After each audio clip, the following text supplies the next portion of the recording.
Recording in progress. मंगलाचरण करेंगे। ओम नमः सिद्धेभ्याय। जय श्री ओम नमः जय सिद्धेभ्याय। जिनेन्द्र सब। सिद्धेभ्यः मंगलम भगवान वीरो मंगलम गौतमो गणी मंगलम कुंद कुंदाद्यो जयेन्द्रमोस्तु मंगलम। सर्व मंगल मांगल्यम सर्व कल्याण कारकम प्रधानम सर्वधर्माणां जैनम जयतु शासनम। जैनम जयतु शासनम जैनम जयतु शासनम।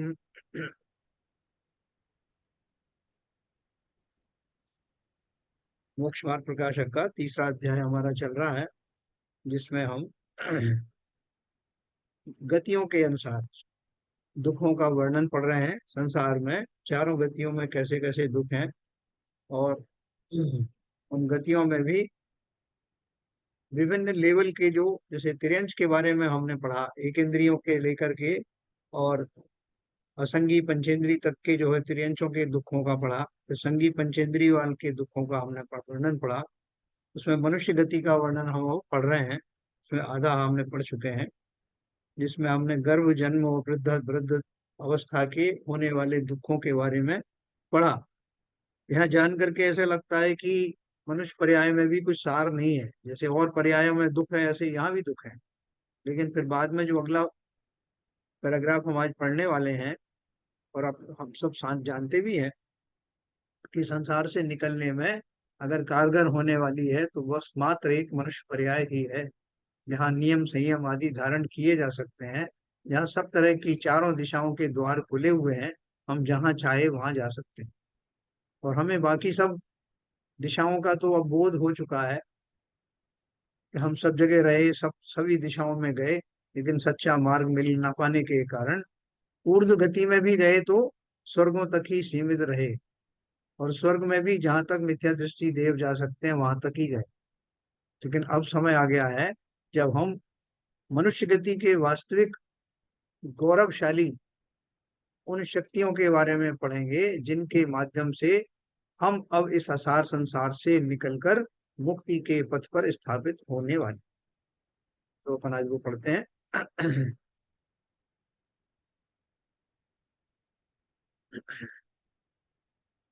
देखिए, हमने ये कल पढ़ा था एक पैराग्राफ।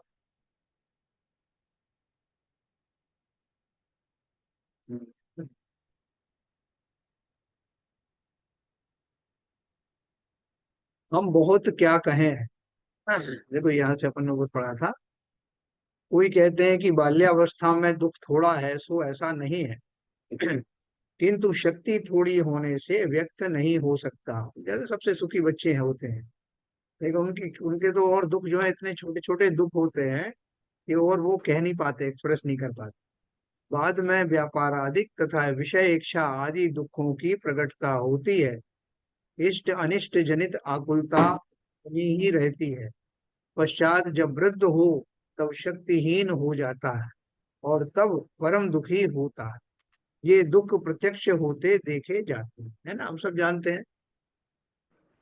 हम बहुत क्या कहें, प्रत्यक्ष जिसे भाषित नहीं होते वह कहे हुए कैसे सुनेगा। ये बोल रहे हैं कि ऐसे लोग जिन्होंने सामने भी देख करके अनदेखा कर दिया, तो वो प्रत्यक्ष देखता हुआ भी जिन्हें अनुभव नहीं हुआ, वो सुन करके क्या कर लेंगे। किसी के कदाचित किंचित साता का उदय होता है, सो आकुलता मय। संसार में थोड़े बहुत हमें अगर कोई भोग आदि, विषय भोग आदि मिल जाते हैं, कुछ अनुकूल सामग्रियां मिल जाती हैं, तो वो भी क्षण भर के लिए हम उनमें साता की कल्पना करते हैं। बाद में वो समाप्त ना हो जाए, उनकी रक्षा करना आवश्यक है, कोई उसको ले ना जाए, इससे ज्यादा अधिक कैसे मिलेगा। इन सब विकल्पों के कारण से वो मिले हुए जो अनुकूल संयोग हैं, वो भी आकुलता से भर जाते। और तीर्थंकरादि पद मोक्ष मार्ग प्राप्त किए बिना होते नहीं है, है ना। अपन बोले कि चलो हम तो तीर्थंकर बन जाएंगे साहब, तो तीर्थंकर बनना इतना आसान है क्या? तीर्थंकर कौन बनेगा? तीर्थंकर वही बनेगा जिसका तपस्चरण आदि के द्वारा भावों का वो लेवल आ चुका है, जिनके कारण वो तीर्थंकर भी बनना नहीं चाहता। हाँ, आप ताज्जुब करोगे क्या बात कही है। जितने तीर्थंकर बने हैं उनमें से कोई भी तीर्थंकर बनना नहीं चाहता था, क्योंकि तीर्थंकर बनने का जो भाव है वो अनंत संसार में असंख्यात वर्षों तक रुकने का भाव है। और कौन ज्ञानी ऐसा होगा जो असंख्य वर्ष तक संसार में रुकना चाहे। तो वो तो उन मुनियों की विशेष बात है जिनका ध्यान आदि तपस्चरण आदि बहुत उत्कृष्ट दशा को चल रहा था। किसी कारण से उस उत्कृष्ट दशा से थोड़ा सा नीचे आता है, तब उसके जो पुण्यादि का भी उसमें सम्मिश्रण होने के कारण से वो तीर्थंकर नाम गोत्र का नाम कर्म का बंद हो जाता। वो चाहते नहीं है, लेकिन वो उनका जो शास्त्रों में संक्लेशित परिणाम आया। तो संक्लेशित का अर्थ नेगेटिव नहीं है, संक्लेशित का अर्थ है कि जितना उत्कृष्ट दशा का चिंतन चल रहा था उससे थोड़ा नीचा आने पर तीर्थंकर बनते हैं। क्योंकि वो उनका उत्कृष्ट दशा तो ऐसी है कि वो चाहते हैं कि क्षण भर में ही हम सिद्ध शिला को प्राप्त हों। लेकिन फिर भी उन भावों से थोड़ा सा नीचे भाव आने पर और लोक कल्याण की भावना वाले पुण्य के भाव आने के कारण से वो तीर्थंकर में रह जाते, नीचे रह जाते। वो फिर भी है तो वो मोक्ष मार्ग पर ही संलग्न, इसलिए उनको तीर्थंकर आदि पद का प्राप्ति होती है। तो उन्होंने यही कहा कि अगर तीर्थंकर बनना भी चाहोगे तो वो मामूली बात नहीं है। उसके लिए आपको मुक्ति मार्ग पर प्रशस्त होने वाले भाव तो अवश्य ही होना चाहिए। तीर्थंकर आदि पद मोक्ष मार्ग प्राप्त किए बिना होते नहीं। इस प्रकार मनुष्य पर्याय में दुख ही है।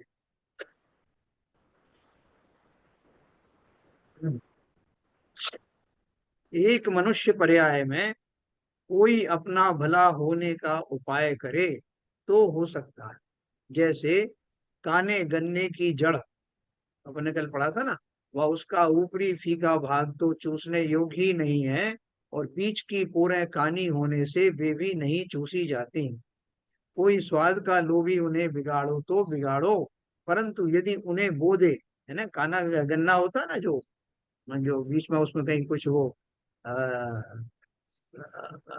हाँ मतलब जो उस नॉर्मल गन्ना नहीं होता, सड़ा गला सा, या उसमें कुछ कीड़े वीड़े लगे हों, ऐसे काना गन्ना होता है, या गांठें पड़ी हुई हो, तो वो उसको खाने में तो कहीं कुछ फायदा है नहीं। तो बोलते हैं लेकिन अगर उसको खेत में अगर उसको लगा दिया जाए तो बहुत से गन्ने उत्पन्न हो और स्वाद भी मीठा आए। उसी प्रकार मनुष्य पर्याय का बालक वृद्धपना तो सुख योग्य है नहीं, है ना, ना तो बालकपना ना वृद्धपना है। और बीच की अवस्था रोग क्लेश आदि से युक्त है। बीच की अवस्था कौन सी है? जवानी वाली, युवावस्था वाली। उसमें रोग आदि क्यों आते हैं? क्योंकि वहीं तो उसका व्यापार आदि चलते हैं, आजीविका प्राप्त करने के साधन चलते हैं। कई बार तो वो अपने स्वास्थ्य से ज्यादा, स्वास्थ्य को इग्नोर करके भी व्यापार आदि से ज्यादा धन कमाना चाहता है। इस प्रोसेस में उसको रोग आदि भी होते हैं। तो ये सारी जो बीच की जो युवावस्था की अवस्था है, जिसमें हम कहते हैं कि वो भली भांति पुरुषार्थ करता है, आजीविका कमाता है, जो भी पुरुषार्थ गृहस्थी की योग्य जो है वो करता है, तो वहां भी उसको इतनी सारी आकुलताएं होती हैं, धन कमाने की और दूसरे लोगों से आगे निकलने की, प्रतिस्पर्धाओं की, दूसरों से जीत जाने की, दूसरों से अपने आप को बचाने की। इन सब चीजों में जितना वो आकुलित व्याकुलित होता है, तो ये बीच की पर्याय उसमें निकल जाता है। तो वहां सुख हो नहीं सकता। कोई विषय सुख का लोभी उसे बिगाड़े तो बिगाड़ो, परंतु यदि उसे धर्म साधन में लगाए तो बहुत उच्च पद को पाए। वहां सुख बहुत निराकुल पाया जाता है, इसलिए यहाँ अपना हित साधना, सुख होने के भ्रम से वृथा नहीं होना। बोले ये जो युवावस्था, ये जवानी मिली है, उस जवानी का सही अर्थ समझना। समझो जिससे ये व्यर्थ ना हो, कुछ तो उपकार करो तन का, न रहो न निराश करो मन। है ना, अपना किसमें भला है? जो जवानी की अवस्था में ही करने लायक है। तो आप बोलोगे साहब की जवानी में ही तो सारा जो है विषय विषय सुख को भोगा जाता है। सब कुछ हम कमाई हमारी जो करते हैं वो इसके लिए करते हैं। सारे हम जब बच्चे होते हैं तो बड़े होने की तमन्ना इसीलिए होती है कि हम युवा होकर के विषयों का भोग करेंगे। और आपने उस जवानी को ही जो है वो दूसरे मार्ग पे लगाने का आह्वान कर दिया। तो फिर हम क्या करें, बेकार हो गया ना हमारा तो मनुष्य जन्म। बहुत सारे लोग बोलते हैं कि भगवान ने ये जन्म दिया है तो खूब खाओ पियो मौज करो, इसके लिए तो आए हैं। फिर किसने देखा है कल? ये तो हमने बहुत करके देख लिया। अनादि काल से यही तो करते आए हैं। अपनी प्राप्त हुई वो उत्तम यौवन अवस्था को मिट्टी के मोल हमने व्यर्थ ही खो दिया। ऐसे अनादि काल से मैंने खोता आया हूँ। आचार्य कहते हैं कि अब समय आ गया है जब इसके वास्तविक मूल्य को समझना और उसको सही दिशा में स्थापित करना। इसलिए यहाँ अपना हित साधना, है ना, सुख होने के भ्रम से वृथा नहीं खोना। सुख यहाँ है ही नहीं संसार में। ये एक एक बात करके खोल के क्यों बता रहे हैं कि कभी हमको ऐसा लग जाए कि अच्छा साहब यहाँ नहीं होगा सुख तो वहां तो होगा, वहां नहीं तो यहाँ तो होगा। तो एक एक कैटेगरी में बता दिया कि भैया कहीं सुख है नहीं। तो इतनी अच्छी तरह से समझाने के बाद भी बहुत सारे जीवों को लगा कि इन्होंने एक बात तो बताई नहीं, देवों के बारे में तो बताया नहीं। देव तो वास्तव में सुखी होते होंगे, तो आप तो देवों की चर्चा करो। तो फिर उन्होंने, पंडित जी ने देवों की चर्चा की। देवगति के दुख, वो देवगति भी लिख रहे हैं और दुख भी लिख रहे हैं। तो देवगति में दुख है कि सुख है? कि हमारी जानकारी के अनुसार तो देवगति में सुख ही सुख है ना। बहुत सारे जीव जो, जिन्हें प्रॉपर बहुत ज्ञान भी नहीं है, वो यही चाहते हैं कि हम अब यहाँ थोड़ा बहुत अगर नियम संयम करेंगे पूजा पाठ करेंगे तो अगली गति देव की मिलेगी, हमारी मंजिल देव की है। तो देवगति के दुख उन्होंने बताया कि देवगति में क्या दुख है। तथा देव पर्याय में ज्ञानादिक की शक्ति औरों से कुछ विशेष है। वे मिथ्यात्व से अतत्व श्रद्धानी हो रहे हैं तथा उनके कषाय कुछ मंद हैं। भवनवासी व्यंतर ज्योतिषकों के कषाय बहुत मंद नहीं है और उनका उपयोग चंचल बहुत है तथा कुछ शक्ति भी है, सो कषायों के कार्यों में प्रवर्तते हैं। हाँ, आपने देखा होगा भी जो चार निकाय के देव होते हैं ना, चतुर्निकाय के देव। तो चतुर्निकाय के देव में भवनवासी देव तो जो हमारी जो वर्तमान पृथ्वी है, इस पृथ्वी के नीचे, चित्रा पृथ्वी के नीचे जो लेयर्स हैं, उन लेयर्स में भवनवासी देव रहते हैं, व्यंतर देव रहते हैं। ठीक है। और ज्योतिष देव कहते तो ऊपर हैं लेकिन है वो वास्तव में मध्य लोक में ही। भवनवासी देवों के बड़े बड़े भवन बने हुए हैं नीचे, धरती के नीचे, जिसे पाताल लोक कहते हैं। और बहुत सुंदर सुंदर भवन है, वो देव भी सुंदर ही होते हैं। और बाकी सब चीजें तो उनके अंदर है, वो बाई एंड लार्ज वो मिथ्या दृष्टि ही होते हैं। व्यंतर देव भी 10 प्रकार के व्यंतर होते हैं, भूत प्रेत पिशाच गंधर्व आदि, ये हैं 10 प्रकार के होते हैं। आ, बोलते हैं उसको यक्ष आदि, वो सारे जो है 10 प्रकार के व्यंतर देव अपन ने पढ़ा, तत्व सूत्र में विस्तार से दिया गया है। और फिर ज्योतिष देव जो है, ज्योतिष में सूर्य चंद्रमा तारक या प्रकीर्णक आदि जो है ऊपर जो दिखाई देते हैं, वो है मध्य लोक का ही पार्ट। तो उनमें जो है कषाय अच्छी खासी पाई जाती है, मतलब बहुत मंद नहीं है लेकिन हाँ मनुष्यों के मुकाबले में मंद है। और उनका स्वभाव थोड़ा चंचल होता है और ज्यादातर वो मिथ्या दृष्टि ही होते हैं। तो शक्ति भी कुछ है। शक्ति तो जब उसके बारे में बताते तो बोलते इतनी शक्ति है कि 3 गांवों को पलट के रख दें, 4 गांवों को पलट के रख दे, या ये तहस नहस कर दें, काफी शक्ति पाई जाती है। आपने वो पढ़ा होगा कि वो पारसनाथ के पारसनाथ जी के शरीर के ऊपर में वो उसने जो कमट के जीव ने, जब वो राक्षस जाति का देव बना था, व्यंतर बना था, तो उसने बहुत उपसर्ग किए थे। और कितनी कितनी शक्ति, मूसलधार जल बरसाया, और वो बहुत सारे और जो कुछ उपद्रव हो सकते थे, बहुत तेज हवा चलवाई, सब कुछ किया। तो उनके अंदर ऐसी शक्ति होती। तो बोल इसलिए वो शक्ति का उपयोग करने के लिए ऐसे काम करते हैं कौतूहल बस के, देखें आप इसमें मेरी शक्ति के अनुसार क्या क्या कर सकता हूँ। तो वो उन्हें करने में जो आनंद आता है वो उसमें उनकी कषाय बाहर दिखाई देती हैं, क्योंकि ये सब काम कषायों के बल पे ही होते हैं। कुछ करने का भाव, मान आदि का भाव, मैं ये करके दिखा सकता हूँ, है ना, ये लोग के द्वारा अपने आप को मैं, ये हो जाएगा तो मुझे खुशी होगी, ऐसा कुछ मायाचारी भी कुछ तो किंचित रहती है, मतलब वो रहती तो सब थोड़ा थोड़ा है मगर है। मान कषाय तो मनुष्य पर्याय में विशेष होती है, यहाँ लोक कषाय जो है देवों में होती है प्रमुखता से। सर यहाँ तो पर जो ये हाँ, लिखा हुआ है, जी उनके कसाय कुछ मंद हैं, तो जब इतने कसाय मंद जब इतना वो वसूल करते हैं, तो कसाय को, उनके कसायों को मंद कैसे क्वालिफाई किया हुआ है? नहीं नहीं, आपने ठीक से पढ़ा नहीं, देखो उनके कषाय कुछ मंद हैं आगे लिखा है, वो मनुष्यों के मुकाबले में है। आगे क्या लिखा है, ये जनरल लिखा है, देव पर्याय के बारे में जनरल एक बात लिखी है। देव पर्याय में ज्ञानादि की शक्ति औरों से कुछ विशेष है, वे मिथ्यात्व से अतत्व श्रद्धानी हो रहे हैं, तथा उनके कषाय कुछ मंद है, ये देवगति की जनरल बात हुई। फिर आगे देखो, भवनवासी व्यंतर ज्योतिषकों के कषाय बहुत मंद नहीं है, अच्छा अच्छा, यस। और उनका उपयोग चंचल बहुत है, तथा कुछ शक्ति भी है, सो कषायों के कार्यों में प्रवर्तते हैं, कौतूहल विषयादि कार्यों में लग रहे हैं। देखो ये भूत प्रेत आदि ये लोग जो जिनकी पूजन करते हैं ना लोग बाग, वो उससे मानते हैं, तो जो उनको ज्यादा वो पूजन आदि करते हैं उनको वो कौतूहल बस सताते भी हैं।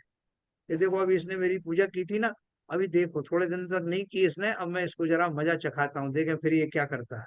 तो वो फिर कुछ उसमें एक छोटा सा चमत्कार कर देंगे तो फिर वो घबरा जाएगा, तो फिर कुछ करने लगेगा उनकी, और वो उससे वो आनंदित होते हैं। उनको ऐसा कौतूहल होता है विशेष कि देखें अब क्या होता है, देखें अब वो क्या करता है। तो वो कौतूहल की अब यह कौतूहल के द्वारा अपने आप को प्रसन्न करने के लिए तरह तरह के एक्सपेरिमेंट किया करते हैं। और जो लोग उनको नहीं मानते हैं, उनको इग्नोर करते हैं, जिन्हें देव की भक्ति में ही लगे रहते हैं, उनको वो सताते भी नहीं, ऐसा कहा जाता है।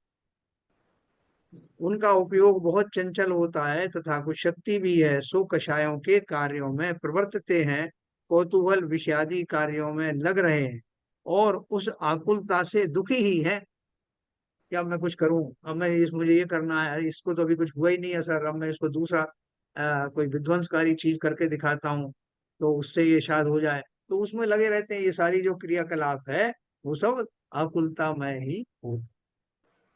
अब देखो ऊपर के जो देव हैं, चार चतुरंगाय के देव मैंने आपको बताया ना, तो उसमें तीन तो बता दिए, भवन निवासी व्यंतर और ज्योतिष। अब कौन से बचे हैं, वैमानिक देव बचे हैं ऊपर के, पहले स्वर्ग से लेकर के 16वां स्वर्ग और उससे ऊपर के जो विमान, तथा वैमानिकों के ऊपर ऊपर विशेष मंद कषाय है और शक्ति विशेष है, इसलिए आकुलता घटने से दुख भी घटता है। वही वाली बात आ गई कि उनकी एक तो कषाय कम है और शक्ति ज्यादा। कषाय कम होना ही बहुत बड़ी बात है, और उसके ऊपर से शक्तियां भी बहुत हैं। तो शक्ति कम होने से आदमी से खींचने लगता है कि अरे मेरे पास इतनी शक्ति भी नहीं है, मैं चाहता तो ये हूँ। जबकि एक बलशाली व्यक्ति है वो आश्वस्त रहता है, उसके पास बहुत शक्ति है, कुछ करने की जरूरत ही नहीं है, वो करता भी नहीं। छोटे मोटे कोई अगर कोई आके उससे छेड़ भी दे तो वो बिल्कुल उसके लिए गंभीर रहता है, कुछ फर्क नहीं पड़ता। तो ऊपर ऊपर के देवों की बात कर रहे हैं, एक पहले स्वर्ग से लेकर के 16वां स्वर्ग तक के देव वैमानिक देव या कल्पवासी देव कहलाते हैं। और उस 16 स्वर्ग के ऊपर जो विमान होते हैं, अनुत्तर अनुदिश और सर्वार सिद्धि आदि जो विमान होते हैं, वो कौन से होते हैं, कल्पातीत, यानी कल्पों से ऊपर होने वाले देव हैं।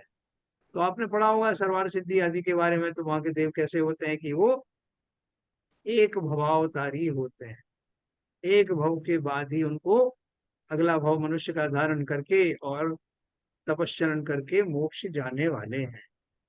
जहाँ 33 सागर की आयु जिनको होती है, और पूरे 33 सागर ही जो तत्वों का चिंतन करते हैं, जिन धर्म की चर्चा करते हैं, और ऐसी चर्चा करते हैं कि एक चर्चा होने के बाद रिपीट होने की जरूरत नहीं, क्योंकि इतना माल है उनके पास, और उसी में उनका पूरा जीवन सुखमय निकल जाता है। हम बोलते हैं 33 सागर किसे बोलते हैं, और 33 सागर तक वो विफल नहीं होते, शांति के साथ उस चिंतन और चर्चा के साथ अपना पूरा 33 सागर निकाल देते हैं। उन्हें पूरा विश्वास है कि अगली पर्याय के बाद तो हमें मोक्ष जाना ही। तो ऊपर ऊपर के जैसे जैसे स्वर्ग मिलते हैं, आप देखेंगे, अब तत्वार सूत्र में बहुत विस्तार से बताया है कि उन स्वर्गों में, नीचे के स्वर्गों में तो देवांगनाएं आदि का भी जो है प्रावधान रहता है, लेकिन ऊपर ऊपर के स्वर्गों में इन कामादि सुखों से ऊपर जो विशिष्ट सुख हैं वो पाए जाते हैं। इसलिए इन हीन सुखों की वहां कोई आवश्यकता ही नहीं, ना ही उनका कोई प्रावधान होता। ठीक है, जैसे जो 5वें नंबर का जो हमारा स्वर्ग है, वहां के कुछ भागों में, उस पार्ट में जो वो रहते हैं, ब्रह्म ऋषि जिन्हें कहते हैं, ब्रह्म ऋषि लौकांतिक देव, वो कब आते हैं? जब जिनेन्द्र भगवान का दीक्षा कल्याणक होता है, तब आकर के वो उनको, जैसे ही वो विचार करते हैं तीर्थंकर कि हमें दीक्षा लेनी चाहिए, तब वो तुरंत प्रकट होते हैं। इसी के लिए उनका उनका जन्म तभी सार्थक होता है। आकर के वो कहते हैं, अनुमोदना करते हैं कि भगवान, आपने बहुत अच्छा विचारा, इसी के द्वारा आप तो आए, इसके लिए हैं, हम आपकी अनुमोदना और वंदना करते हैं, आपने बहुत अच्छा विचारा। वो सब इतना अनुमोदना करने आते हैं, और एक भवावतारी वो भी होते हैं। तो कहने का अर्थ यह है कि जितनी जितनी कषाय जीवों की कम होती हैं, उतना उतना जीव सुखी होता है। और कषाय कम होने के साथ साथ जिनकी शक्तियां बहुत हैं, जैसे इनका जो व्यंतर आदि देव है, वो 3 गांव को पलट दिया, 4 गांव को पलट दिया, इतनी शक्ति है मान लीजिए। तो ये तो जो उनकी शक्तियां कितनी है, जो ऊपर के देव आदि हैं, वो तो बोले कि 3 लोग को उठा के और तहस नहस कर दें, इतनी शक्ति उनके अंदर है। लेकिन उनके अंदर ऐसे भाव आते ही नहीं। जो ज्यादा शक्तिशाली होते हैं ना, वो ज्यादा आश्वस्त होते हैं, वो छोटी मोटी चीजों का प्रतिकार भी करते नहीं। तो एक बड़ा पहलवान है, उसके सामने कोई छोटे मोटे छुआ हुआ उसके ऊपर आकर के खड़ा हो जाए उसके शरीर पर, तो उसको क्या फर्क पड़ेगा? वो कुछ करेगा भी नहीं, क्योंकि उसको विश्वास है कि मेरी शक्ति के आगे ये कहाँ टिकेगा, और इससे मेरे को कुछ फर्क भी पड़ने वाला नहीं। तो शक्ति होना और गंभीरता होना, कहते हैं क्षुद्र लोग जो होते हैं वो ज्यादा अपनी शक्ति दिखाने का प्रयत्न करते हैं, जो गंभीर हैं, जो वास्तव में शक्तिमान हैं, वो उसका परवाह नहीं करते, उसका वो मान भी नहीं करते। उसे कहते हैं कि ये अधजल जग गगरी छल के छलकत जाए, कहावत ये है।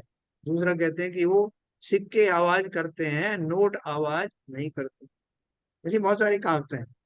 कुल मिला के जिनकी शक्तियां कम हैं, दशाएं ज्यादा हैं, वो अपने संकल्प विकल्पों के कारण सदा ही आकुल व्याकुल व्याकुल बने रहते। देखो, अब यहाँ उन्होंने आगे तो देवों के बारे में, जो मैंने अच्छी अच्छी बात थी वो आपको बता दी। अब देवों की क्या प्रॉब्लम क्या है, कि देवगति के दुख पड़ रहे हैं ना, तो दुख क्या है उनको? यहाँ देवों के क्रोध मान कषाय हैं, क्रोध मान कषाय प्रमुखता से हैं, परंतु कारण थोड़ा है, इसलिए उनके कार्य की गौणता है। किसी का बुरा करना तथा किसी को हीन करना इत्यादि कार्य निकृष्ट देवों के तो कौतूहलादिक से होते हैं। जो 3 मैंने आपको देव बताए, उनमें भी आ, मुख्य तौर से व्यंतर देवों में ये विशेष पाया जाता है। किसी का बुरा करना, किसी को हीन करना इत्यादि कार्य निकृष्ट देवों के तो कौतूहलादिक से होते हैं, परंतु उत्कृष्ट देवों के थोड़े होते हैं, मुख्यता से नहीं। तथा माया लोभ कषायों के कारण पाए जाते हैं, इसलिए उनके कार्य की मुख्यता है। वो क्या बताया उसमें? 4 कषायों में से क्रोध और मान कषाय तो थोड़ी है। तो अब कौन सी कषाय बची? माया और लोभ कषाय जो है वो भी है, वैसे तो थोड़ी है मनुष्यों की तुलना में, लेकिन है। तो है तो उनमें क्या करते हैं? माया और लोभ कषायों के कारण वहां पाए जाते हैं, इसलिए उनके कार्य की मुख्यता है। ये कौन से देवों की बात हो रही? उत्कृष्ट देवों के तो थोड़ी होती है, निकृष्ट देवों की बात हो रहा है। इत्यादि कार्य निकृष्ट देवों के तो कौतूहलादिक से होते हैं, परंतु उत्कृष्ट देवों के थोड़े होते हैं, मुख्यता नहीं है। तथा माया लोभ कषायों के कारण पाए जाते हैं, इसलिए उनके कार्य की मुख्यता है। इसलिए छल करना, विषय सामग्री की चाह करना इत्यादि कार्य विशेष होते हैं, वे भी ऊंचे ऊंचे देवों के कम है। हाँ? ये अपन यहाँ भी देखते हैं, वर्तमान में ये देखते हैं कि जो क्षुद्र पुरुष होते हैं वो अपने स्वार्थ सिद्धि के लिए मायाचारी, लोभवादी, इन सब में फंसे रहते हैं। जबकि इसके विपरीत जो बलशाली हैं, सब तरह से समृद्ध हैं, जिनको संतोष रूपी धन प्राप्त हुआ है, उनको ये आकुलताएं नहीं होती, उनको लोभ आदि दशाएं नहीं होती या कम होती, मायाचारी भी नहीं होती, क्योंकि वो अपने आप में संतुष्ट हैं। संतुष्टि आने के बाद जीव को मायाचारी करने का भाव आता ही नहीं। मायाचारी कौन करता है?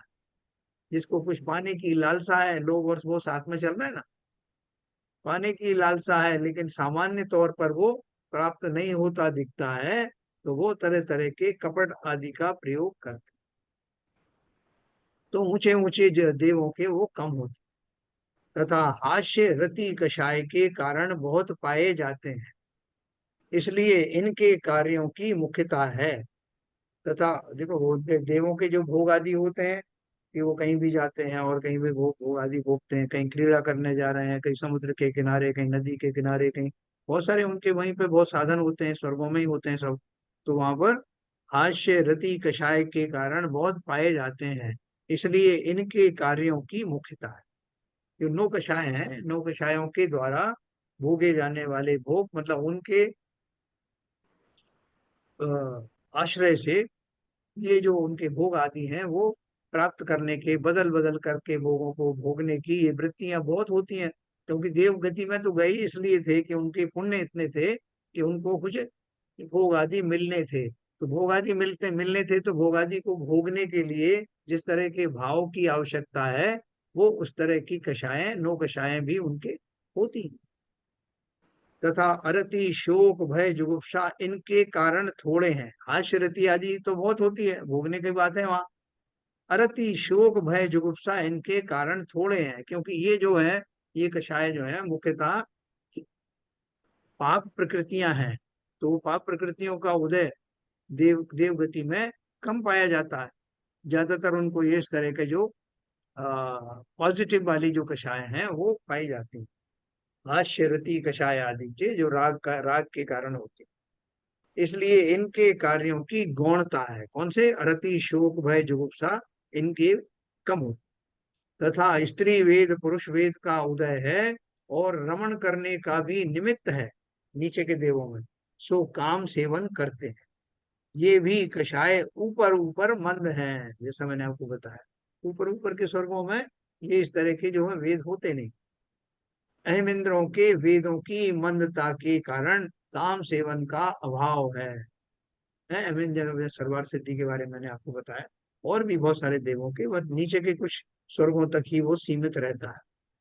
इस प्रकार देवों के कषाय भाव हैं और कषाय से ही दुख है, तथा इनके कषाय जितनी थोड़ी हैं उतना दुख भी थोड़ा, इसलिए औरों की अपेक्षा इन्हें सुखी कहते हैं। परमार्थ से कषाय भाव जीवित है, उससे दुखी ही है। हाँ? जितना जितना आपको थोड़ा सा कम तो हो सकता है, लेकिन है ना, तो कषाय भाव बना हुआ है। और वो न केवल बना हुआ है, उस गति में जितना प्रकट है वो तो प्रकट है ही, सत्ता में सदा काल मौजूद है। वो कहीं गया थोड़ी है।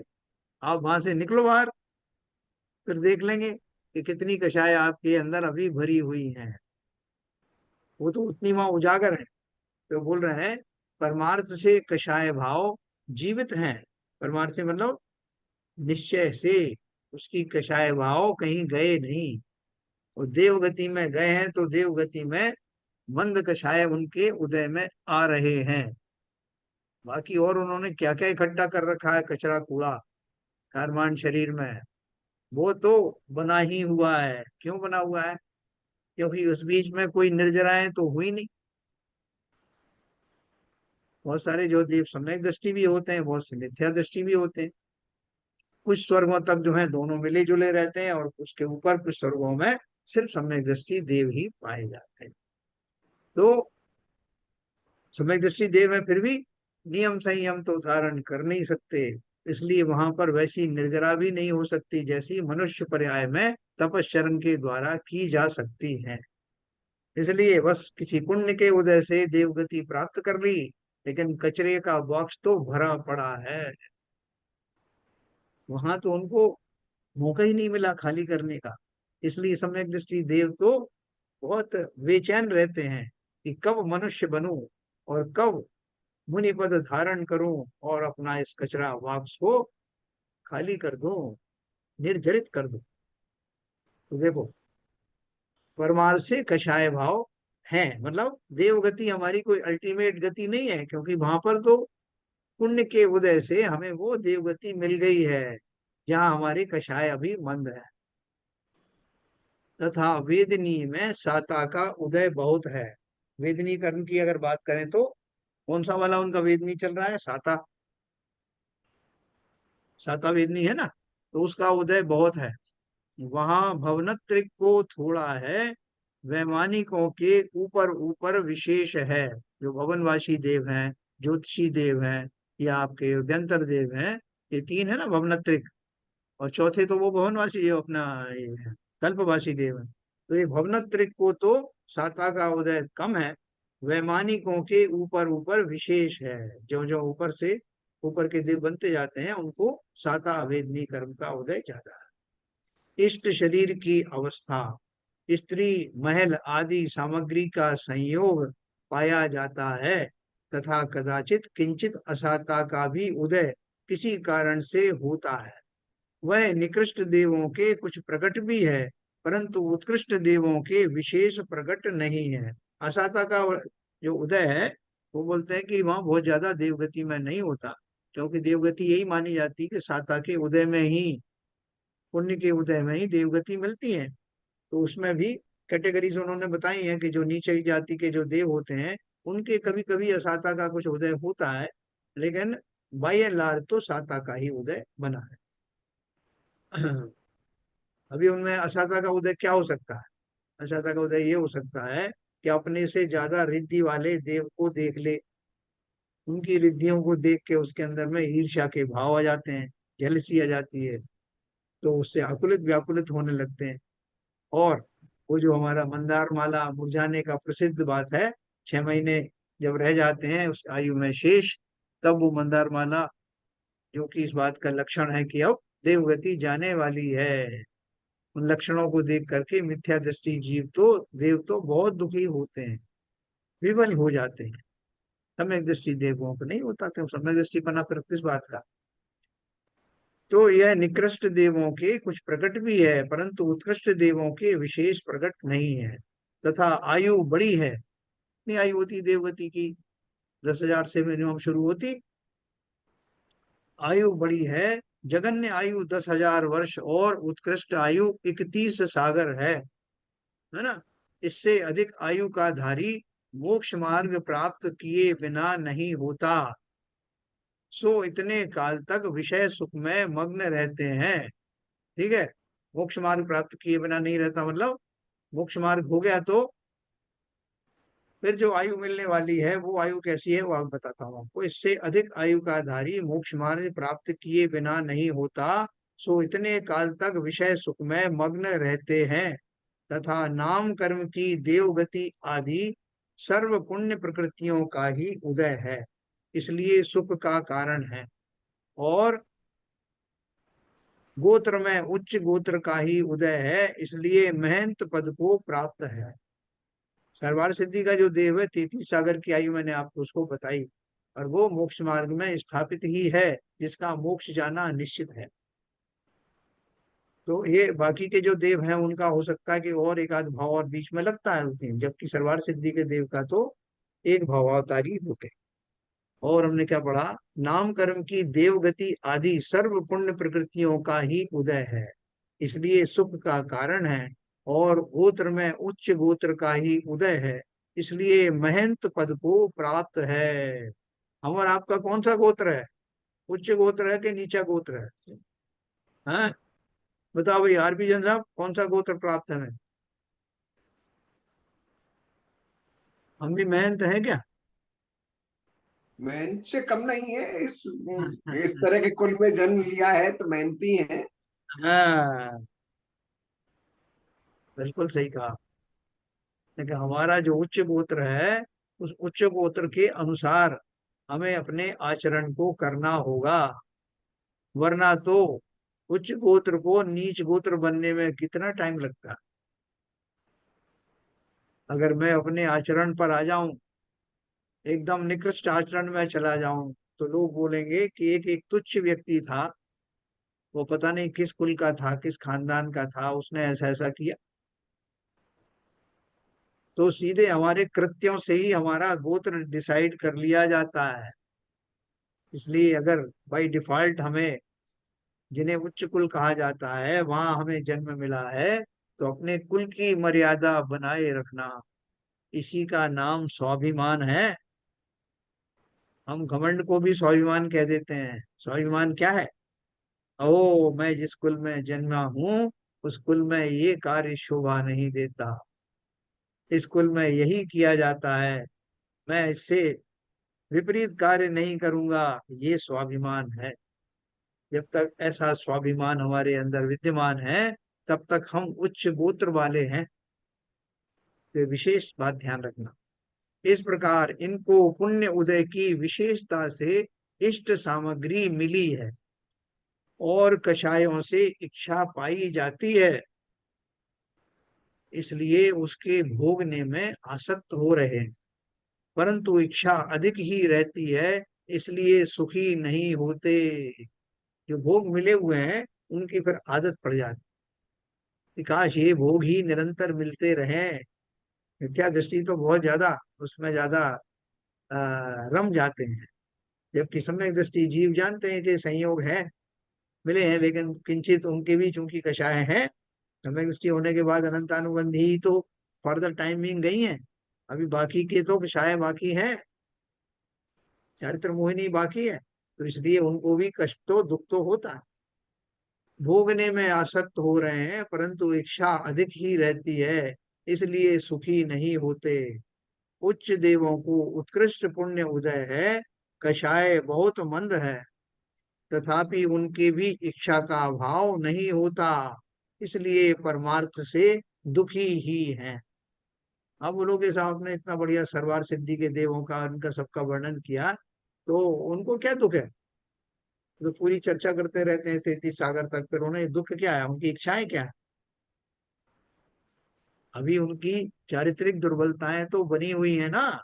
चिंतन जरूर सुधर गया है, लेकिन अभी बॉक्स खाली नहीं हुआ। तो जब तक खाली नहीं होगा, तब तक वो उदय में जब जब आएंगे, तब तक उनको इच्छाएं किंचित भले ही कम हो, लेकिन बनी हुई हैं। इसलिए देवगति में भी दुख भरा हुआ है। इस प्रकार संसार में सर्वत्र दुख ही दुख पाया जाता है। इस प्रकार पर्याय अपेक्षा से दुख का वर्णन किया। ठीक है? क्या प्रदीप जी हैं उधर? प्रदीप जी बताओ, ये बन देव बने क्या? अच्छा वाला एक देव पर्याय सेलेक्ट कर लो आप। नहीं साहब, अपन जो जिसमें है वही ठीक है। जिन्हें भगवान की हाँ, जिन्हें भगवान की पूजा अर्चना करते रहे। बहुत बढ़िया। एक कम से कम ये तो मिल रहा है, यहाँ पूरे जी ऑप्शन जी तो खुले हुए हैं ना, ऑप्शन तो सारे मौजूद हैं। जी लेकिन हम उनमें से नहीं है कि ऑप्शन तो सब मौजूद है, लेकिन कोई अच्छे ऑप्शन का हम उपयोग ही ना करें। जी साहब जब आए देखेंगे साहब, जब टाइम मिलेगा। आज करे सो कल करे, कल करे सो परसों, इतनी जल्दी क्या पड़ी है, अभी तो जीना परसों है। इस भाव के साथ में हमारी पूजाएं चल रही हैं प्रदीप जी। जी जी जी। तो वो जो आप कह रहे हैं, वैसे विचार तो बहुत बढ़िया है, लेकिन क्षण क्षण आयु समाप्त हो रही है। हाथ में रखे हुए मनुष्य रेत गति में संयम है, देव गति में संयम नहीं है। बिल्कुल नहीं। इसलिए उस संयम को, हमें मालूम तो है कि इसमें संयम है, लेकिन हम संयम धारण करें तब ना। हाँ, वही करना चाहिए, वही। हमें सोच सोच के खुश होंगे साहब, जब होगा, जब कर लेंगे साहब, यहाँ सब ऑप्शन मौजूद है। लेकिन हमारी आयु हाथ में रखे हुए रेत की तरह से फिसलती जा रही है। बहुत ये जल्दी हम। देवगति का जन्म का और बता दीजिए, इसको क्या बोलते हैं देवगति के जन्म को? क्या बोलते हैं मतलब? देव जैसे सम्मोचन हो गया, गर्भजन, तो देवगति उत्पात शैया में होते तो उनको भी सम्मोचन बोलते हैं क्या? नहीं नहीं, समूर्छन नहीं, समूर्छन जीव तो जो खोटी जाती है, देव हाँ, उनको मनुष्य को क्या बोलते समूर्छन हैं नहीं। देवगति के जन्म को? आपने बताया ना, उपपात, उपपात जन्म होता है वही बोलते हैं, अच्छा अच्छा। ना, वही है। हाँ, हम्म। जी। उपपात जन्म होता है, और जो नरकों में जो उत्पन्न होते हैं वो बिलों के अंदर में ऑटोमेटिकली उत्पन्न हो जाते हैं। वहां भी गर्भज नहीं हाँ होते, वहां भी जो है पोतज नहीं होते, अंडज नहीं होते, हाँ है ना। तो ये अपन ने मनुष्यों के और तिर्यंचों के बारे में पढ़ा था, ये गर्भज है, अंडज है ना ये। हाँ, सम्मोचन है। उसके बाद समूर्छन है। हम्म, तो इस प्रकार से हमने अभी दुख के बारे में, चारों गतियों के दुखों के बारे में पढ़ा। दुख का सामान्य स्वरूप क्या है? देखो, सामान्य स्वरूप दुख का एक परिभाषा है, सिंपल परिभाषा, ये याद कर ले। अब इस सर्व दुख का सामान्य स्वरूप कहते हैं, क्या सामान्य स्वरूप है? दुख का लक्षण आकुलता है, और आकुलता इच्छा होने पर होती है। सीधे सीधे दुख किसे कहते हैं? आकुलता ही दुख है, और आकुलता ना होना ही सुख है। दुख का ना होना ही सुख है, और सुख का ना होने का अर्थ है कि मुझे आकुलताएं बनी हुई हैं। जरा भी किसी प्रकार की भी आकुलता अगर है तो मैं सुखी नहीं हूं। तो ऐसा कौन जीव है जिसको किसी भी प्रकार की आकुलता व्याकुलता नहीं होती? है कोई जीव ऐसा? कोई ऐसी अवस्था है जिसमें आकुलता व्याकुलता नहीं होती? बताइए अलका जी। सिद्ध अवस्था है ना, सिद्ध अवस्था। अंत सिद्ध अवस्थाएं दोनों ही है ना। हाँ, कोई आकुलता नहीं। जी जी। तो ये बस सिंपल बात है। अब उसको प्राप्त हम्म, करने के लिए आकुलता की जाए क्या? नहीं, आकुलता करेंगे तो कैसे प्राप्त होगी? बोले आप बोलोगे कि भाई हमें वो मिल जाए, आपने बता दिया कि अनंत अवस्था और सिद्ध अवस्था में आकुलताएं नहीं मिलती, तो उसको पाने की आकुलता करें क्या? नहीं, आपने बोला अभी तीर्थंकर अगर पद चाहेंगे तो नहीं मिलता है, तो वो चाहना नहीं है ना। हाँ, इसका अर्थ क्या है कि जिन्हों की आकुलताएं समाप्त होने का समय आ गया है, उनकी समस्त हम्म इच्छाएं भी धीरे धीरे समाप्त होने लगती हैं। ये प्राप्त करना हम्म मुश्किल नहीं, सहज में हम्म ही। जो जीव अरहंत बनते हैं उनकी सारी दशाएं सहज में ही होती हैं। निराकुलता। निराकुलता अपने भावों का चिंतन करते करते, अपनी दशा का हम्म चिंतन करते हुए, वेद विज्ञान का हम्म आचरण करते हुए, स्वभाव में लीन होने हम्म के लिए प्रयत्नशील बने रहने के कारण, संयम आदि में लगे रहने के कारण, उनकी इच्छाएं तो निरंतर समाप्त होती ही जाती हैं, और ऑटोमेटिकली वो निरापद प्राप्त होने की दिशा में बढ़ते चले जाते लेकिन अभी तो अपनी अवस्था में अपन इच्छा करेंगे तो अच्छी बात है ना। भगवान बनने की इच्छा रखेंगे तो हैं। कोई एक स्टेज आएगा, बाद में इच्छा अपने आप ही कम हो जाएगी। तो हाँ देखो, अभी तो अपनी स्टेज ही नहीं है, तो अभी तो इच्छा रखेंगे तो पुण्य बढ़ता जाएगा अपना। देखो बात की बात सही है, प्रारंभिक दशा में होता भी ऐसा ही है।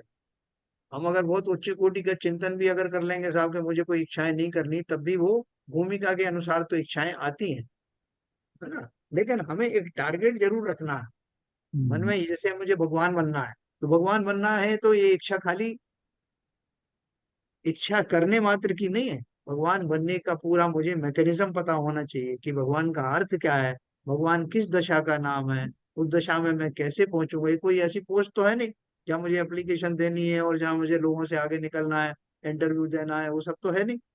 इसलिए भगवान बनने की जो इच्छा है, वो इच्छा का अर्थ ये है कि मैं वास्तव में अपने स्वरूप में आना चाहता हूँ, स्वभाव में आना चाहता हूँ। क्योंकि मोक्ष दशा को प्राप्त करने वाला जीव है वो, या भगवान बनने का जो इच्छुक जीव है, उसको पूरा मैकेनिज्म पता होना चाहिए कि भगवान किसे कहते हैं, कौन सी दशा भगवान की होती है, कौन सी कारणों से मैं अभी तक नहीं बन पाया हूँ, जो बन गए हैं उन्होंने क्या क्या प्रयत्न किए, ये पूरा मुझे मालूम होना चाहिए। और फिर मेरी जो इच्छा होगी वो इच्छा एकदम मूढ़ होकर के नहीं होगी। ये बहुत सारे लोग बोलते हैं भगवान मैं बनूंगा, बहुत से बोलते हैं कि सिद्ध बनूंगा, हमें सिद्धालय में जाना है। तो वो सिद्धालय में जाने की जो बात है, अज्ञानी लोग जो है नहीं समझते। सिद्धालय में जाना है सोच सोच करके सिद्धालय चले तो जाते हैं, लेकिन वहां जाकर के कौन से बनते हैं? निगोदिया जीव बन करके वहां पर मौजूद रहते हैं सिद्धालय में। अब बोलो क्या ताज्जुब की बात आप बता रहे हो। सिद्धालय में जब सिद्ध शिला के ऊपर में निगोदिया जी पहुंच जाते हैं कि कोई सूक्ष्म निगोदिया कहीं भी जा सकते हैं, लेकिन क्या वो सिद्ध बन गए? है तो वही त्रियंच जाती है गति में। वो ऐसे ही थे जिन्होंने इच्छा की वहां उस क्षेत्र में जाने की, लेकिन वहां जाने का जो वास्तव भगवान बन करके जाने की प्रक्रिया उन्हें पता नहीं थी। तो पूरी प्रक्रिया जानने के बाद में कि भगवान किसे कहते हैं, भगवान कैसे बना जाता है, तब हमारी ये कोरी इच्छा नहीं रहेगी। तब हमारे हर प्रयत्न सम्यक डायरेक्शन में होंगे, और वो हमारा जो निरंतर बढ़ने का जो हमारा प्रयत्न है, एक दिन हमें भगवान बना दे। समझ गए आप मौलिक जी? हाँ जी, बरोबर है। लेकिन हाँ, मेरा तो यही था कि अपने जो स्टेज है वो इस हिसाब से ठीक है, आगे रास्ता जो अपन जाएंगे तो रास्ता अपने आप ही खुल जाएगा। तो उधर तो बिल्कुल। जाएंगे तो अपने आप ही मालूम पड़ जाएगा कि ये चीज इच्छा नहीं रखनी चाहिए, या तो ऑटोमेटिकली इच्छा रखेंगे ही नहीं। तो जो अभी तो आपने जो स्टेज है उसमें पूजा पाठ वो सब करते रहे, लेकिन भावों से करना चाहिए, वो बात सही है। देखो, आपने बहुत सही बात कही। प्रारंभिक भूमिका में लोगों को तो ऐसे ही भाव ही आते हैं, लेकिन क्या है, आप और हम अब थोड़े से तो ज्ञानी हो गए, इस अपेक्षा से कि हमको ये मालूम है कि हमें पहली क्लास में ही पढ़े नहीं रहना है, आगे की क्लास में बढ़ना है। तो इसलिए पहले जैसे हमारे जैसे और जो हमारे पहले भाव होते थे कि नहीं हमें तो कुछ नहीं, भगवान बनना है, क्यों हमने समझ लिया कि भगवान बड़े ऊंचे होते हैं, लोग उनकी पूजन करते हैं, इस तरह के भाव थे। अब धीरे धीरे करके हम समझने लगे कि भगवान बनने का मार्ग क्या है। इसलिए हम वो पूजन पाठ आदि भी करते हैं तो न केवल भाव सहित करते हैं, बल्कि उससे ऊपर की भूमिकाएं जिसे शुद्धोपयोग कहते हैं वो हम समझने लग गए। ठीक है सर, नीचे की भूमिका में अपने आप आता है जो भी भाव आते हैं। तो अभी हमने चार प्रकार की इच्छाएं बताई हैं उन्होंने। क्या लिखा है उन्होंने? इस सर्व दुख का सामान्य स्वरूप कहते हैं, दुख का लक्षण आकुलता है, और आकुलता इच्छा होने पर होती है। चार प्रकार की कौन सी इच्छाएं देखो आप विशेष रूप से। पहली, इस संसारी जीव के इच्छा अनेक प्रकार पाई जाती है। एक इच्छा तो विषय ग्रहण की है, उससे यह देखना जानना चाहता है। जैसे वर्ण देखने की, राग सुनने की, अव्यक्त को जानने की इत्यादि इच्छा होती है।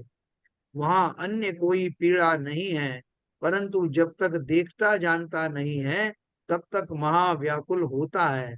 इस इच्छा का नाम विषय है ना। हम देखा कि गांव में या कहीं शहरों में कोई बारात निकल रही, नीचे घोड़ा पे, घोड़े के ऊपर दूल्हा जा रहा है, या कोई और दूसरा फंक्शन प्रोसेशन हो रहा है, तो सारे लोग वो बैंड की आवाज सुन करके, और वो अपने पहले जो होते थे ना झरोखे, झरोखों में आकर के खड़े हो जाते हैं, बालकनी में जो वहाँ मुख्य सड़क पर खुलती हैं। तो क्या देखने के लिए? देखें किसकी बारात है, देखें कौन जा रहा है, देखें दूल्हे ने क्या श्रृंगार किया हुआ है, कितने लोग जा रहे हैं, क्या कस्ट्यूम पहने हैं। इससे मुझे हो कुछ नहीं रहा, लेकिन देखें तो सही। तो वो जो देखने की जो जिज्ञासा है, वो जिज्ञासा भी एक तरह की आकुलता ही है। बोला ना, एक इच्छा तो इस तरह विषय ग्रहण करने की है, इसे खा के देखो, तो बोलते हैं प्लीज ट्राई इट, अंग्रेजी में क्या बोलते हैं? ट्राई करिए इसको। क्या ट्राई करना? ट्राई क्या, मैं तो पूरा ही खा जाऊंगा, ट्राई क्या करना? तो बोल रहे हैं एक इच्छा तो विषय ग्रहण की है, उससे यह देखना जानना चाहता है। जैसे वर्ण देखने की इच्छा हुई कि देखें तो सही कैसे कैसे कलर्स होते हैं साहब। हैं, अपन साड़ियां देखने जाते हैं ना, देखो कलर देखो, एक से एक कलर है साहब। तो वर्ण देखने की, राग सुनने की, अव्यक्त को जानने की, जो छुपी हुई चीजें हैं उनको जानने की, देखें इसके पीछे क्या है, इत्यादि इच्छाएं होती हैं। वहां अन्य कोई पीड़ा नहीं है, खाली देखने की इच्छा है। परंतु जब तक देखता जानता नहीं है, तब तक महाव्याकुल होता है। इस इच्छा का नाम विषय है। विषयों में कहते हैं ना, विषयों में भटकता रहता, तो कैसे? नासिका इंद्री का विषय, चक्षु इंद्री का विषय, कर्ण इंद्री के विषय, चक्षु अपना रसना इंद्री के विषय, उनको जानने की जो इच्छा होती है, उसे, उस इच्छा का नाम उन्होंने विषय नाम से टाइटल दिया। दूसरी इच्छा, एक इच्छा कषाय भावों के अनुसार कार्य करने की है, जिससे वह कार्य करना चाहता, जैसे बुरा करने की, हीन करने की इत्यादि इच्छा होती है। वहां भी अन्य कोई पीड़ा नहीं है, परंतु जब तक वह कार्य ना हो, तब तक महाव्याकुल होता है। इस इच्छा का नाम कषाय है। ऐसे उन्होंने इच्छाओं के टाइटल रख दिए, एक विषय एक कषाय। कषाय में क्या रख दिया कि जैसे किसी का बुरा करने के भाव आते हैं। बुरा करने के भाव क्या है कि जैसे अभी कोई पशु खड़ा हुआ है तो एक पत्थर मार दिया उसको, जबकि हमारा कुछ नहीं ले रहा था, लेकिन एक भाव आया कि देखा जब उसको लगेगी तो कैसे भागेगा, मजा आएगा। दिवाली के दिन वो उनके पशुओं के गले में वो पटाखे बांध देते हैं, जब वो भागते हैं चिल्लाते हुए तो हमें बड़ा आनंद आता है। ये जो रौद्र ध्यान है ना, जिसमें जो है दूसरे जीवों को दुखी देख करके आनंद मानना, जो सब रौद्र ध्यान में आता है, और वो इस कैटेगरी की दुख है, ये इच्छाएं हैं। बुरा करने की, हीन करने की इत्यादि इच्छा होती है। देखिए मैं अब ये करता हूँ, मोरनी ने कोई अंडे दिए, किसी ने पक्षी ने कोई अंडे दिए, उनको मैं छिपा देता हूँ, फिर देखे कैसे तड़प तड़प के घूमेगा ढूंढने के लिए, मजा आएगा। तो यहाँ भी अन्य कोई पीड़ा नहीं है, लेकिन अब वो उन्होंने अंडा अलग कर दिया उसको, पक्षी शाम को आया और वो देख रहे हैं छुप करके कि देखें अब इसके ऊपर क्या प्रक्रिया होती है। मतलब एक उदाहरण के तौर पे मैं बता रहा हूँ आपको। तो अगर वो आ गया, आया ही नहीं उस दिन पक्षी, तो भी दुखी हो गए। और आया और उसने ज्यादा, जैसा ये सोच रहे थे बहुत तड़पेगा, वैसा नहीं तड़पा, तो बड़े दुखी हो गए कि यार मैंने बड़ा मुश्किल से काम किया था, मजा नहीं आया। तो दूसरों को दुखी करके होने वाला जो आनंद है, हिंसानंदी, चौर्यानंदी, मृषानंदी, वो सब, जिसे क्या सैडिस्टिक प्लेजर कहते हैं, कि दूसरे को दुख को देख करके सुखी होना, इस इच्छा का नाम कषाय दिया पंडित जी। तीसरा, एक इच्छा पाप के उदय से जो शरीर में या बाह्य अनिष्ट कारण मिलते हैं, उनको दूर करने की होती है। जैसे रोग, पीड़ा, क्षुधा आदि का संयोग होने पर उन्हें दूर करने की इच्छा होती है, सो यहाँ यही पीड़ा मानता है कि भाई साहब ये जब तक वह दूर ना हो तब तक महाव्याकुल रहता है। इस इच्छा का नाम पाप का उदय है। पाप के उदय से होते हैं। लोग बोलते हैं भैया क्या करें, शरीर दंड है, ये तो भोगना ही पड़ेगा, तो ये रोग लग गया, वो रोग लग गया, एक रोग को ठीक करते हैं तो दूसरा हो जाता है। तो पाप के उदय से शरीर में या बाह्य अनिष्ट कारण मिलते हैं, रोगों के अतिरिक्त बाहर में कोई ऐसे आपको शत्रु आदि मिल जाए, या कोई को दुर्वचन कहने वाले मिल जाए, या जो है आपको परेशान करने वाले मिल जाए, उनको दूर करने की जो इच्छा होती है, रोग, पीड़ा, क्षुधा आदि का संयोग होने पर उन्हें दूर करने की इच्छा होती है, सो यहाँ यही पीड़ा मानता है। जब तक वह दूर ना हो तब तक महाव्याकुल रहता है। इस इच्छा का नाम पाप का उदय है। ऐसी तीन इच्छाएं मैंने आपको बताई। चौथी इच्छा जो है विशेष है, वो मैं आपको कल बताऊं। ठीक है, चौथी इच्छा क्या होती है, और ये चारों इच्छाओं में हमारी सारी इच्छाएं समाहित होती हैं। तो उनको अपन एक एक करके डिटेलिंग करेंगे, तो हमें खुद को मालूम पड़ जाएगा कि मेरे अंदर में जाने अनजाने इनमें से कोई ना कोई कैटेगरी की इच्छा बनी रहती है। और जब तक मैं इन्हें दूर करने का प्रयत्न ना सोचूं, सही अकाट्य कारण उपाय ना जानूं, तब तक मैं दुखी होता रहूंगा। तो ठीक है, लेकिन सबको ये इच्छाएं आपको पता लगी होंगी। हाँ सर, तो कोई प्रश्न तो नहीं किसी को? देव की देव गति में किस किस को जाना है, किसको मनुष्य गति में रहना है, सब नाम लिखा दो अपने अपने सब। हाँ, है बहुत सारे लोग होंगे कि अब अगली गति कौन सी चाहिए भाई? क्या ललित जी, देवगति की मनुष्य गति? अभी तो देवगति जाने का ही सोचना चाहिए, क्योंकि पंचम काल निकल जाए। क्योंकि मनुष्य गति लेके भी छठा छठा काल आएगा, और अभी तो ये काल में तो कुछ संभव नहीं है, तो बेटर है हाँ, कि देवगति चाहे, ताकि पंचम काल क्रॉस हो जाए। Better planning. नहीं, विदेह क्षेत्र में मनुष्य गति चाह सकते हैं। हाँ वो ठीक है, वो सब। देखो इसमें अपन ने करणानी योग के एक शास्त्र में पढ़ा था, उसमें भी आएगा कि अगर बहुत सारे लोग विदेश क्षेत्र जाना चाहते हैं तो विदेश क्षेत्र कौन जाता है? इसका मतलब ये है कि सम्यक दृष्टि तो वहां विदेश क्षेत्र जाएगा नहीं अभी। सम्यक दृष्टि, अगर हम्म, सम्यक दृष्टि हो गई तो विदेश क्षेत्र नहीं जाएगा, वो तो देव में ही जाएगा। और आप हम्म, मिथ्या दृष्टि बने रहना नहीं चाहोगे कि भैया क्या पता वहां जाए नहीं जाए, तो मिथ्या दृष्टि क्यों बने रहना? तो इसलिए जैसा भी हाँ, मौलिक जी ने बताया कि हमारा तो हम्म, उद्देश्य एक ही रहना चाहिए। क्या उद्देश्य रहना चाहिए? कि सम्यक दर्शन की प्राप्ति हो जाए। उससे क्या हो जाएगा? हम्म, सम्यक दृष्टि प्राप्त हो गई तो नीच गतियों में जाने से तो बच जाएंगे। सही है। हाँ, और अब क्या मिलेगा? अगर वो मनुष्य गति की श्रृंखला चल रही हो तो मनुष्य गति मिलेगी, नहीं तो देव गति मिलेगी। हम्म, तो एकमात्र हमारा लक्ष्य क्या हो कि मुझे खोटी गतियों में ना जाना पड़े, इसके लिए भाव सहित बंदे जो कोई अपन बोलते हैं ना, तो वो तो अपन शिखर जी की वंदना के लिए बोलते हैं। लेकिन सम्यक दर्शन के बाद में भी खोटी गतियों में जाना होता नहीं, इसलिए हमें वही प्राप्त करना है, वही हमारे लिए कार्यकारी रहेगा। और देवगति तो ऑलमोस्ट लोगों की जो संयम धारण करने वाले जीव हैं, जो निरंतर षट आवश्यक का पालन करते हैं, वो सारे मोरल लेस जो है देवगति के अधिकारी हो ही जाते हैं। ठीक है सर, इसलिए कोई चिंता की बात नहीं करना, हम जहाँ कर रहे हैं लगे रहो, देखिए लेकिन लगे अपना जो रहने। संयम नहीं धारण है ना, तो अपन देवगति संयम बोलेगा तो ये अपना तो संयम नहीं है ना, ये ऐसा नहीं हो। संयम करो ना धारण, किसने मना किया? अपने को पूरे ऑप्शंस मौजूद हैं। जी। संयम जो है, जो धारण करने वाले जीव वो इसलिए तो धारण करते हैं कि सुनिश्चित हो जाए कि मैं असंयमी नहीं रहा, पहली बात। दूसरी बात, उस संयम के बल पर ऐसा वातावरण तैयार हो कि सम्यक दर्शन की भूमिका में मैं प्राप्त हो जाऊं। सम्यक दर्शन प्राप्त करने के लिए भी आवश्यक है संयम आदि। उस भूमिका जी। को संयम ऐसी सम्यक दर्शन ऐसी नहीं मिल जाता असंयमियों को।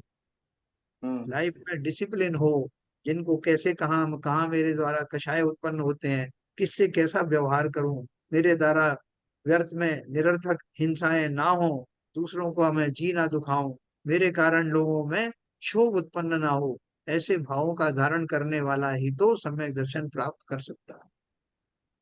जी। उसकी जो प्रारंभिक योग्यताएं हैं, अर्हताएं हैं, इच्छाएं हैं, जो योग्यताएं हैं, उनके बिना सम्यक दर्शन प्राप्त होता नहीं। कि हम मंदिर तो चले गए और मंदिर से बाहर निकल बाहर कौन कौन है कि अभी मंदिर में चला गया था, ये मत समझना कि मैं साधु हो गया, देख लूंगा सबको। जब तक हमारे भाव में वो निर्मलता कोमलता परमानेंटली नहीं आ जाती, तब तक सम्यक दर्शन का मार्ग भी प्रशस्त नहीं होता। लेकिन वो चीज भी उधर ही अपने को मिलेगा करने के, ये जो भाव अच्छे भाव आएगा वही भी मंदिर और ये जो सही जगह है वहीं जाने से ही अपने भाव अच्छे बनेंगे। शायद बुरे भी बन गए तो उसको पलटने की शक्ति उधर ही मिलेगी। नहीं नहीं, देखो वो तो मिलेगी, लेकिन ऐसे भी है ना जो वहां जाने के बाद भी नहीं सुधरते, उसी में जी। पूरे पर्याय निकाल देते हैं। कहते जी। हैं कि मुनि बने बिना मोक्ष होता नहीं, है ना? लेकिन मुनि हम्म। बनते ही मोक्ष हो जाएगा, मुनि बनने से ही मोक्ष हो जाएगा, ये भी नहीं सही है। नहीं है, सही बात। इसी प्रकार से मंदिर जाए बिना शुद्ध परिणाम होंगे नहीं, लेकिन मंदिर जाते ही शुद्ध परिणाम हो जाएंगे, इसकी कोई गारंटी नहीं। गारंटी नहीं है।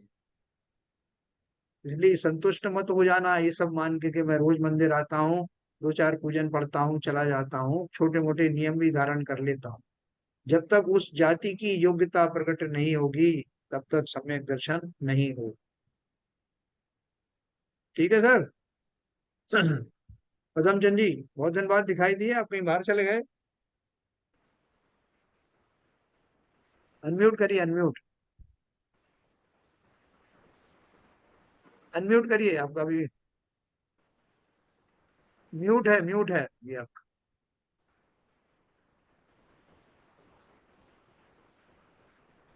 हो नहीं रहा शायद उनसे। हाँ, चलो कोई बात नहीं।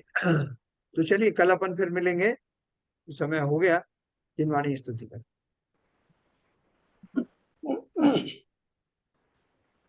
मिथ्यतम नाश वेको ज्ञान के प्रकाश वेको अपर भास वेको भानु शिव खानी है।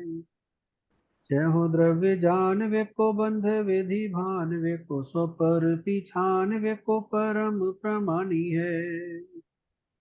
अनुभव बताए वेको जीव के जताए वेको काहू न सताए वेको भव्य और आनी है। जहाँ तहाँ तार वेको पार के उतार वेको सुख विस्तार वेको यही जिन वाणी है। हे जिनवाणी भारती तो है जबूदन रहन, जो तेरी शरण आ गए सो पावे सुख चैन। यह वाणी के ज्ञान से सूझे लोकालो, तो वाणी मस्तक धरो सदा देते हैं दो, सदा देते हैं दो। जिनवाणी माता की जय।